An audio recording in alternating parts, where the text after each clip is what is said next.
ரஜினி நடிக்கும் புதிய படத்தின் படப்பிடிப்பு வரும் செப்டம்பர் 18ஆம் தேதி மலேசியாவில் தொடங்குகிறதா? அதற்கு ஒரு நாள் முன்பாகவே மலேசியா புறப்படுகிறார்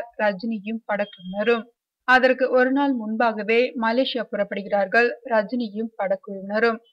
ரஞ்சித் இயக்கும் இந்த படம் ஆகஸ்ட் முதல் வாரமே தொடங்கிவிடும் என்று முதலில் கூறப்பட்டதா?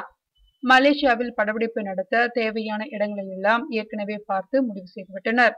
இந்த நிலையில் படப்பிடிப்பை ஒரு மாதத்திற்கு தள்ளி போட்டுள்ளார் ரஜினி.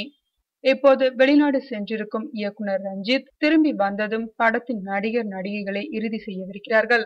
இந்த படத்தில் நாயகியாக ராதிகா ஆப்தேவும், முக்கிய வேடங்களில் பிரகாஷ் ராஜ், நாசர், கலையரசன், தினேஷ் போன்றவர்களும் ஏற்கனவே ஒப்பந்தம் செய்யப்பட்டுள்ளனர். செப்டம்பர் 17ஆம் தேதி மலேசியா புறப்படுகிறார் ரஜினி. அவருக்கு முன்பே படக்குழுவின் ஒரு பகுதி மலேசியா செல்கிறதா? ரஜினியுடன் இயக்குனர், தயாரிப்பாளர் உள்ளிட்ட குழுவும் பயணிக்கிறதா?